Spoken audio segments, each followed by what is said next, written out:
José Ramón de la Morena. Hace poco más de una semana murió un político que fue atleta, Alfredo Pérez Rubalcaba. Su amigo del alma, su amigo de la infancia, fue secretario de Estado para el Deporte. Jaime Lisabeski, buenas noches. Hola, buenas noches. Cuando un amigo se va tan de repente,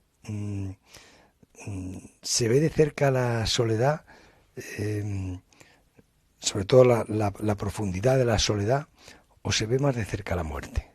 No, yo creo que se ve más de cerca la profundidad de la tristeza, la tristeza profunda, la soledad, esa sensación de orfandad, de la presencia de quien era tu amigo, de sus palabras, de sus consejos, de lo que compartíamos. Es decir, es una sensación de soledad absoluta, es una especie de agujero negro, hay que decirlo así. No quiero exagerar en mis palabras y en ese sentido lo que piensas no es cuándo te va a pasar a ti, sino por qué le ha pasado a él.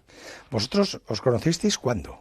Pues en el colegio, desde los 6-7 años, estudiamos en el Colegio del Pilar y estábamos en la misma clase. Tu padre era un ruso, ¿no? Sí, ucraniano. Ucraniano, sí. Tenía posibles. Sí, cierto. Tenía, ¿qué era? Una empresa de... Una empresa para temas de sondeos y todo esto, de minas, etcétera, ¿no? ¿Y cómo te hiciste tu rojo siendo hijo de un empresario?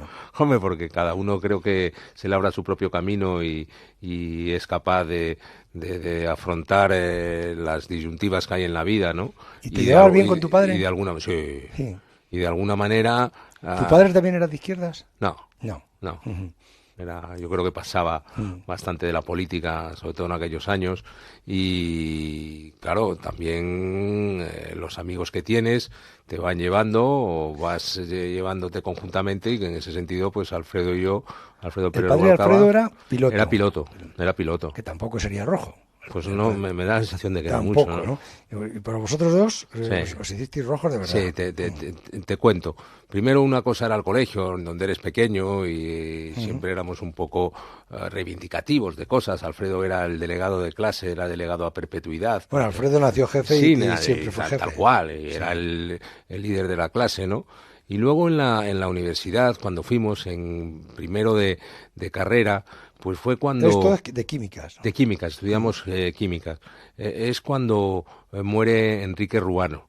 Enrique Ruano era un estudiante del Colegio del Pilar, como 4 o 5 años mayor que nosotros, pero fue un caso muy sonado porque fue tirado por la Brigada Política Social desde un ático de la Dirección General de Seguridad, y en ese sentido pues se nos removió muchísimo la situación. En ese año, en el 69, empezamos la carrera en el 68-69, en el año 69 se declaró el estado de excepción en nuestro país y cerraron las universidades. ¿Eso fue eso con el proceso de Burgos? Ahí tuvimos, yo creo que era un poquitín después. Pero no te puedo decir ahora con seguridad, pero ahí empezamos también a entrar en contacto con otros compañeros de universidad. Nos fuimos pues una serie de amigos que estábamos allí relacionando con estos grupos que había antifranquistas, y al final acabamos en un partido que se llamaba Convergencia Socialista de Madrid, y luego ingresamos en el PSOE, donde figuramos como militantes socialistas desde el año 1974, antes de la muerte de Franco. Es decir, que vas construyendo tu vida, ¿no? A toda la gente vuestra, de vuestra generación, de Alfredo Pérez Rubalcaba, la tuya, si quieres también que sea un poco mayor, la de Felipe González, ¿os ha dolido lo de la casta de Podemos? Cuando yo discutí aquí una noche con Pablo Iglesias y le decía que una de las cosas que más me había molestado de él era el desprecio hacia Alfonso Guerra o hacia Felipe González, ¿no? Sí, yo creo sinceramente que no eran justas esas palabras. Parece que ahora las cosas son algo distintas, afortunadamente, pero aquel desprecio generalizado a mí no me parecía adecuado. Ni que se llamara el régimen, su manera de hablar del 78, ni nada de eso, porque llevar a cabo una constitución, aprobarla, el trabajo que se hizo desde la Junta Democrática, desde la plataforma que había de convergencia, es decir, costó muchísimo trabajo y muchísimo esfuerzo, y bueno, pues eso no es una casta. Evidentemente hay una mala percepción de la práctica política en nuestro país, es una realidad que dicen las encuestas, y lo que hay que hacer es levantar un poco el ánimo y decir, oiga, miren ustedes, habrá gente que no haga las cosas adecuadamente, pero también hay mucha otra gente que hace las cosas adecuadamente, como podía ser el caso de Alfredo Pérez Rubalcaba, que en su despedida fue visitada su capilla por muchos madrileños, y no solo madrileños, personas que han valorado una trayectoria de tantos años sin ningún problema desde el punto de vista de nada que se le pudiera imputar, en el sentido de que no hubiera transparencia ni nada de eso, que ha hecho muchas cosas, que habrá cometido errores, porque aquí nadie es Dios, pero bueno, pues como pueda ser, por supuesto, son mayores que nosotros, Felipe González o Alfonso Guerra, y en ese sentido, pues todo lo que sea un adjetivo descalificativo a una generación a mí no me parece adecuado ni pertinente. ¿Empezasteis juntos los dos? Porque erais de la misma edad, más o menos, Sí, ¿no? sí, del 51. Sí, erais de la misma edad. ¿Empezasteis juntos? ¿Por qué él llegó más lejos que tú en política? Hombre, porque yo creo que era una persona que era un animal político.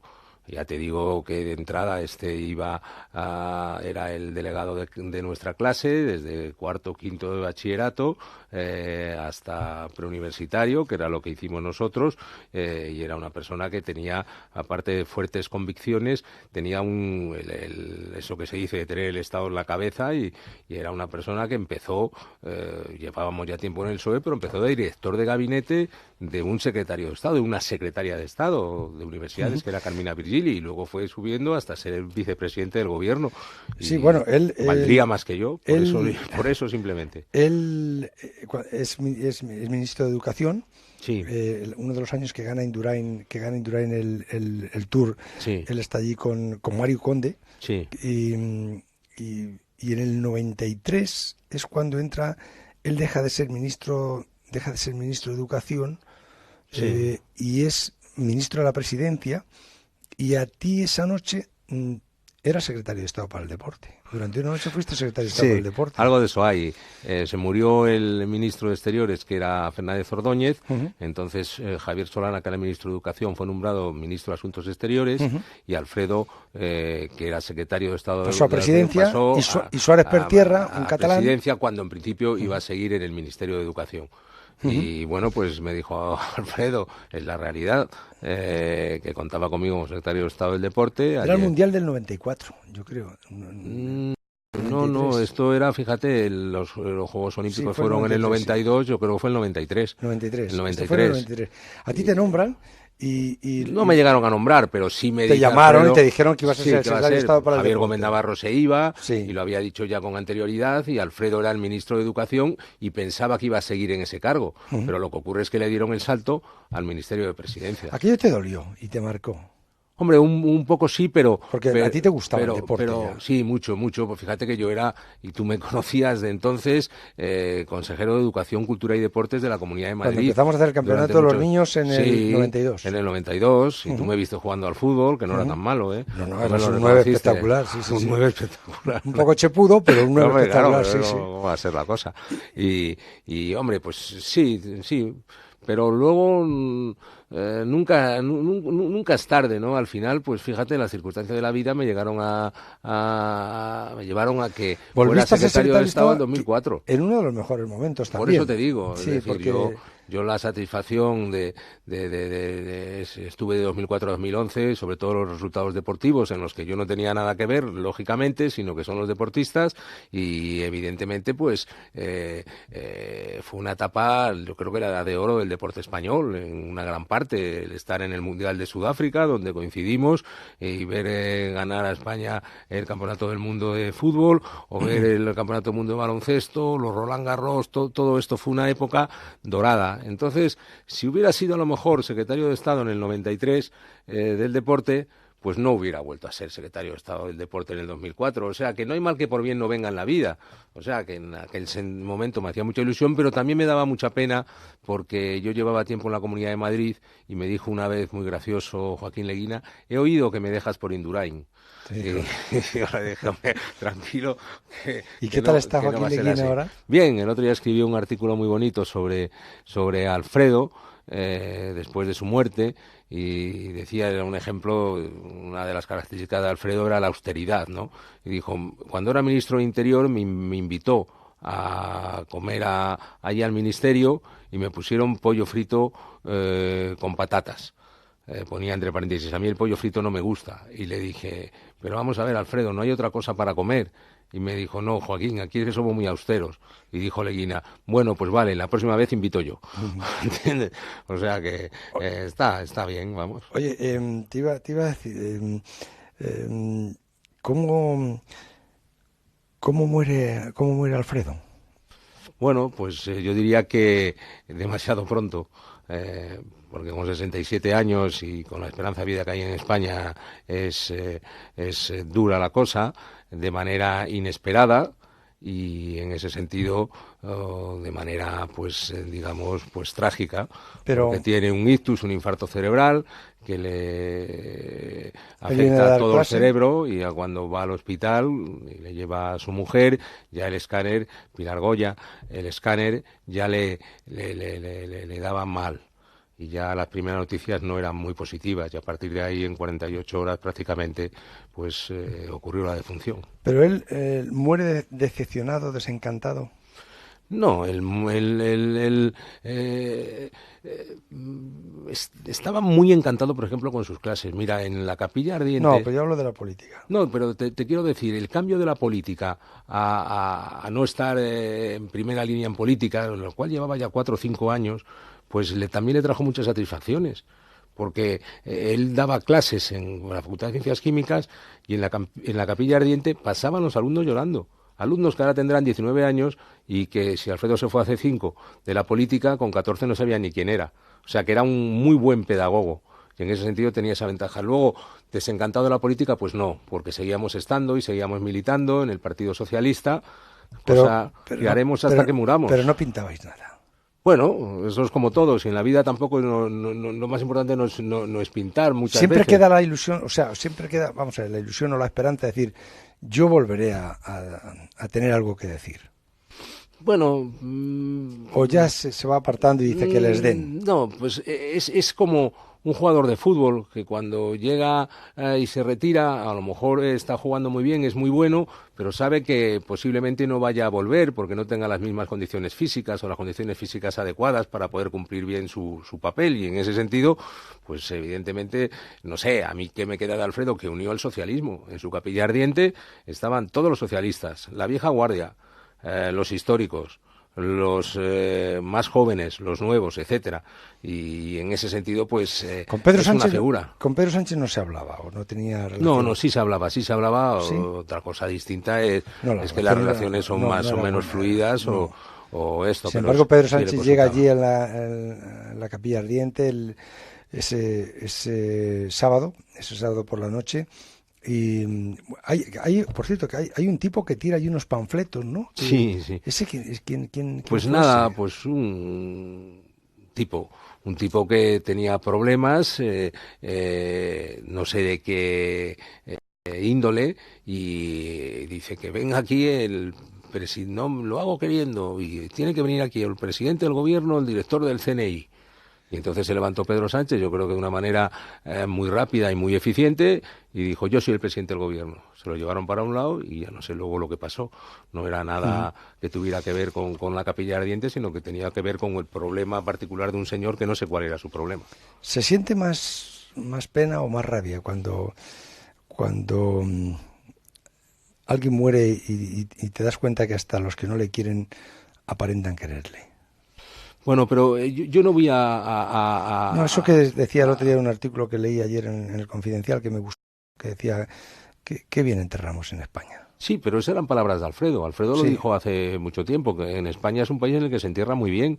Pero ya te digo, yo me quedé muy satisfecho, como mi mujer, como la mujer de Alfredo, y yo le di las gracias personalmente a Pedro Sánchez, que estuvo en esos momentos estuvo impecable en todas las ceremonias, etcétera, y estuvo cercano y en ese sentido, pues hombre, te queda siempre un cierto regusto dulce de decir, hombre, han pasado, me parece que son en torno a 10.000 personas por esa capilla ardiente, han coincidido no solamente los socialistas, sino de otras fuerzas políticas, la inmensa mayoría, por las cosas que había hecho Alfredo. Yo creo que no era solo un servidor público, sino que era un gran referente social y te queda esa parte amarga. Yo luego, lo que piense cada uno, lo que sienta cada uno, pues es cosa de cada uno. Pero yo, la cosa en sí, dentro de la tragedia, a mí me hubiera gustado que lo hubiera visto, porque lo hubiera encantado. Jaime, y vosotros los que habéis sido cargos importantes, ¿no? Alfredo, pues podía haber llegado a presidente del gobierno, fue ministro de Presidencia, ministro de Interior, ministro de Educación, tú has sido secretario de Estado para el Deporte. Cuando eso se acaba, cuando eso se desenchufa, ¿qué queda? Bueno, pues Quedan los recuerdos, pero ¿qué queda? No, me quedan los recuerdos, queda el examen de conciencia, que he hecho bien, que he hecho mal, que podía haber hecho mejor, que podía haber hecho peor, y al final pues te queda también tu trayectoria profesional. En ese sentido, Alfredo volvió, como digo, a la Facultad de Ciencias Químicas, donde tenía su plaza de profesor de Química Orgánica. Yo he vuelto al Consejo Superior de Investigaciones Científicas después de mi paso por el Ayuntamiento de 2011 a 2015, y te queda la satisfacción de haber hecho las cosas lo mejor posible, de no haber tenido problemas ligados a ningún aspecto que no le gusta a la sociedad, de corrupción, etcétera, etcétera, y te quedas con un regusto dulce de las cosas que sabes que ha hecho bien y un regusto amargo y te gustaría dar a la moviola. Joder, a ver, esto que no lo he hecho bien, podía haberlo hecho mejor. Pero estás contento. Cuando no dependes de nadie, sino dependes de ti mismo, es la mayor libertad que pueda tener el ser humano. ¿Y se vive bien ahí en la calle del olvido? Bueno, de aquella manera, todo es relativo en esta vida. La teoría de la relatividad de Einstein es absolutamente cierta. Se vive de aquella manera, se vive de manera distinta. No son esos horarios que tienes cuando estás en un cargo público, si te lo tomas en serio, ni esas preocupaciones, ni nada de eso, ¿no? Yo creo que si eres capaz de tener tu entorno, de tener tus amigos, tu familia, tus ideas, etcétera, todo eso lo tienes bien en orden, pues evidentemente es mucho más fácil, pero evidentemente también es un tránsito que no es sencillo, porque muchas veces esas cosas que decimos, joder, es que qué poco me suena el teléfono. Y dice, ¿y antes cuánto me sonaba? Pero bueno, ¿qué más da? Si estás contento con lo que tienes, y en ese sentido Alfredo estuvo siempre muy contento con lo que tenía. Otra cosa es que a veces eches de menos el que haya mayor actividad o no. Él no lo echaba de menos porque tenía muchas conferencias, muchas actividades, etcétera. Y en mi caso personal, pues también intentas hacer vivir lo mejor que puedes y para adelante. Pero notas que dejan de hacerte caso, notas que dejas de tener influencia, notas que dejas de ser importante. Sí, eso es cierto. ¿Se nota mucho? Yo creo que sí, evidentemente. ¿Y duele? Bueno, yo no sé ya tanto si es dolor, sino simplemente también echar las cosas de menos. Pues puede doler un poco, pero no es tanto el dolor de no ser importante, porque luego también te encuentras mucha gente por la calle que te dice, oiga, joder, yo me acuerdo de usted y a usted y tal, y te preguntan y son amables, etcétera, ¿no? Pero es verdad que es un tránsito de una vida activa en política a una vida, llamémosle, más normal en la sociedad, en el puesto que nos habíamos ganado a través de oposiciones que habíamos hecho en nuestro tiempo antes de entrar en política. ¿Y la decepción de esa gente que siempre estaba y ya no están? Peor para ellos. O sea, el que no quiera estar, que no esté. No se les echa de menos. Yo echo de menos siempre si es un amigo, si es una persona a la que confiabas mucho, pero los que eran más pelotas, por decirlo de manera clara, pues qué más te da. ¿Qué es lo que más recuerdas de él? ¿Qué es lo que más echas de menos? ¿De Alfredo? ahora mismo, hablando en plata, las llamadas telefónicas. Teníamos una complicidad de llamadas prácticamente diarias, a determinadas horas, en sus consejos. Ahora echo de menos su presencia, como le pongas un vídeo en sus intervenciones. Alfredo, yo creo que queda pendiente de publicar sus intervenciones parlamentarias, que están publicadas en el Parlamento, pero eran muy buenas. Y yo he estado viendo, haciendo un poco de ejercicio de masoquismo, algunas de sus intervenciones en mítines, etcétera, y creo que era un gran parlamentario. Y en ese sentido, pues echas de menos, pero yo personalmente lo que echo de menos es su cercanía. El saber que si tenía alguna duda, yo tenía alguien, aparte por supuesto de mi mujer y de mis amigos, pero tenía alguien al que le iba a preguntar y me iba a aconsejar bien. Y en ese sentido, pues es un poco esa soledad. Hoy, viendo la toma, el juramento, la toma de posesión, el juramento de todos los diputados, te habría llamado por teléfono y ¿qué te habría dicho? Pues vaya espectáculo. Yo creo que la verdad, lo que he podido ver en televisión, etcétera, pues en algunos aspectos era un cierto espectáculo, era una sensación un poco de unos dando palmadas, otros qué, pero bueno, es un parlamento distinto, diferente, y yo creo que se acabarán calmando un poco los ánimos, etcétera, ¿no?